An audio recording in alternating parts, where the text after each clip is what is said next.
Oops. Didn't mean to knock that over. Hello and welcome to Guns and Gear. And this video is one I've been wanting to make for a little while.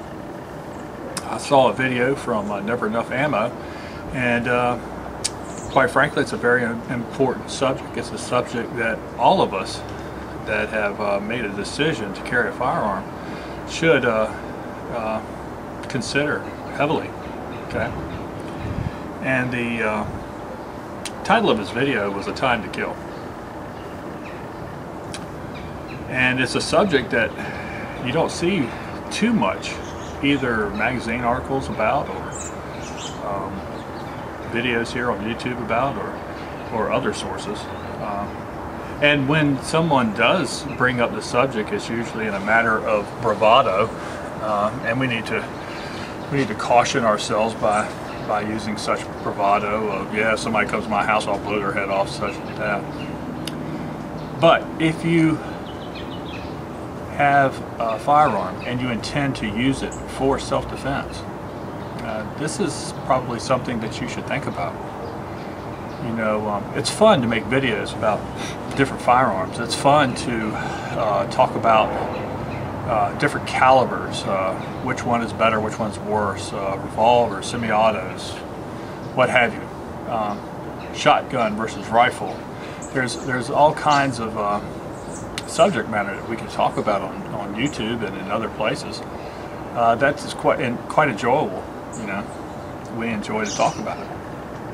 But this subject maybe not so much, and this is a very important subject. If you make that decision to carry a firearm, hopefully it's only part of a complete line of thought for self-defense.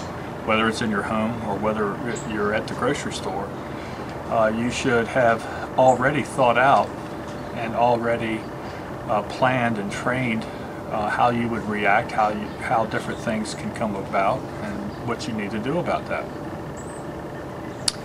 And you know, hopefully never in your lifetime will you have to draw a weapon and use it to protect yourself or your loved ones.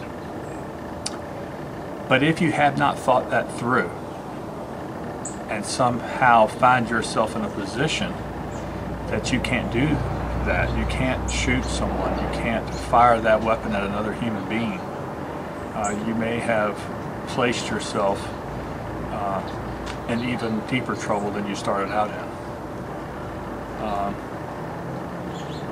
It's not something that everybody can do, and you know what, you're no less of a man or a woman if you decide that I can't take another person's life and I don't want to, I don't even want to try.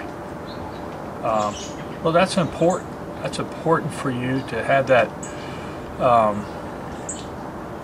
conversation with yourself, so to speak. And if that's what you decide, then you need to plan your defense accordingly. Okay? It's still okay to own firearms and to shoot firearms and even to seek out instruction and training, which is extremely important. But if you've already made a decision that you will not use a firearm to take another person's life, okay, well then you don't need to carry one. But Van, statistics say that most of the time all you have to do is show your weapon and the criminals run fleeing into the shadows. Okay, you can believe that if you want. I don't know what the damn statistics are. We don't really care. I just know that sometimes people are killed, okay, by criminals. You may find it amazing, but people are killed by criminals. Alright? And some of those didn't run away when a gun was flashed at them, waved in their face. Sometimes they started shooting. And you got to think about that. Alright? If your line of thought is, all I got to do is brandish the firearm, then your tactics suck. Okay? Your tactics suck. And you believe what you wish, I will believe what I wish. I will plan accordingly, and you can plan accordingly. Okay? So, I've said often, and I'll say it again here, I'm not going to name this video "A Time to Kill," because I don't really know if that's an appropriate title. But that is the extreme result to a self-defense encounter. Okay, I've always said that you should use the best firearm that you can afford, you know, and the biggest caliber that you can control, and then use the finest ammunition that you can get your hands on. And the reason that I say that is that if you ever should have to use a weapon, a firearm to protect yourself, right? You want the most effective tool possible. You want the best effective tool possible. Okay? Because the key to this is not to kill, the key is to stop. But in so many cases, sometimes when you stop that attacker may die. Right? And I've heard some folks say, well, it's not, why should it be a death sentence for somebody wanting your wife's purse? Well, you know what? They've got a very good point, very valid point there. If all they want is my wallet, all they want is my wife's purse, that's fine with me. That's fine with me. If they're going to use a firearm to try to get that, or a knife to try to get that knife or purse, wallet or purse, then I had to make a decision whether or not I believe that they're going to leave us be when the situation is over. And then I'm going to have to make a decision on whether or not I want to deploy a firearm, or would something else be more appropriate. Maybe a shot of defensive spray, or maybe a whack across the noggin with a ASP baton or something of that nature.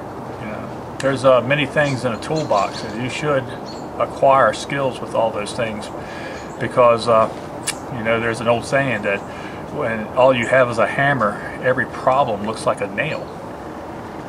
Okay, if all you have is a gun and the proficiency to use a gun, then you are going to be more apt to pull that gun and use that gun in all situations where it may not require the use of deadly force. Okay, maybe pepper spray is the answer in some encounters. Maybe a knife can get you out of a bad situation there if you are in close contact with somebody, you're trying to get them off of you. Okay? Maybe even still, if it should progress worse, it's going to require a firearm because this individual is trying to kill you. Okay? Now, you can't get this line of thought and understand this line of thought without the proper instruction. Self-defense courses, I cannot recommend them enough, by professionals to teach you, not guys like us on YouTube, but professionals. Okay, and they can go through some of the legal ramifications that you may have to endure also.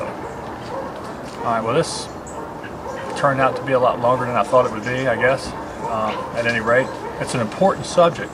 We need to keep this subject alive in our community here on YouTube, okay? Because there's much that we can learn from each other, and there's much that maybe some others need to consider before loading up a firearm and putting it by their bedside, or loading up a firearm and putting it in a holster and going out for your day. Just because you have a permit to carry, that permit did not automatically inseminate knowledge and experience in you. You had to go out and get that. And you also got to make some pretty heavy and deep considerations. Alright, folks, that's all I'm going to ramble on about now. I'm going to enjoy my first cup of hot chocolate. I took a sip of it before I turned the camera on. It scalded my mouth, so it ought to be getting cool enough now. Oh yeah. Alright, folks, thank you for watching my videos, and remember, shoot straight on the range and in life. Thanks.